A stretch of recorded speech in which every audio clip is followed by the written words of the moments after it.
I wear a different name. Oh, I have so many names, Myrddin Emrys among the Cymry, and Merlin Embrys to those in the south.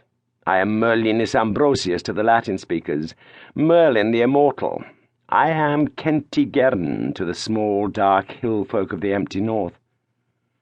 But the name I wear now is a name of my own choosing, a simple name of no consequence to anyone. Thus I guard and protect my power. That is as it should be. One day those who sleep will awaken, and those who guard their slumbers will be revealed. And on that day the Pendragon will reclaim his long-abandoned throne. So be it. Oh, I am impatient. It is the curse of my kind. But time will not be hurried. I must content myself with the work given to me, keeping Arthur's sovereignty alive until he returns to take it up once more. Believe me, in this day of fools and thieves, that is no easy task. Not that it ever was. From the very beginning, it took my every skill to preserve the sovereignty of Britain for the one whose hand was made to hold it. Indeed, in those early years it was no small chore to preserve that small hand as well. The petty kings would have roasted the lad alive and served him up on a platter if they'd known. Why? Well, you may ask, for the thing has become muddled with time. Hear me, then, if you would know. Arthur was Aurelius's son, and Uther's nephew.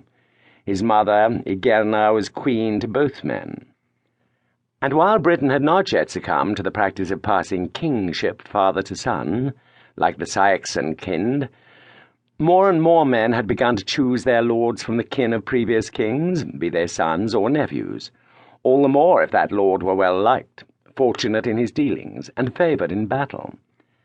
Thus Aurelius and Uther, between them, had bestowed a prodigious legacy on the babe, for never was a sovereign better loved than Aurelius, and never one more battle-lucky than Uther. So Arthur, yet a babe in arms, required protection from the power-mad dogs who would see in him a threat to their ambitions. I did not know Arthur would be Pendragon then. The way men tell it, I knew from the beginning. But no, I did not fully appreciate what had been given me. Men seldom do, I find. My own deeds and doings occupied me more than his small life, and that is the way of it. Still, I recall the first faint glimmerings of the splendour that would be, though it was a long time coming. When it finally broke, that glory blazed with a light so bright, I believe it will shine forever. Hear me now.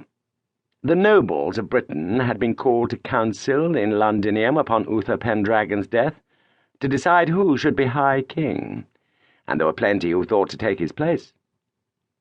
When it became clear no agreement could be reached, and rather than see a hissing toad like Dunaut, or a viper like Morcant seize the throne, I thrust the sword of Britain into the keystone of the unfinished arch standing in the churchyard.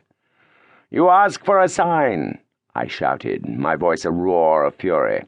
"Here it is. Whosoever raises the sword from this stone shall be the true-born king of all Britain. Until that day the land will endure such strife as never known in the island of the mighty to this time, and Britain shall have no king."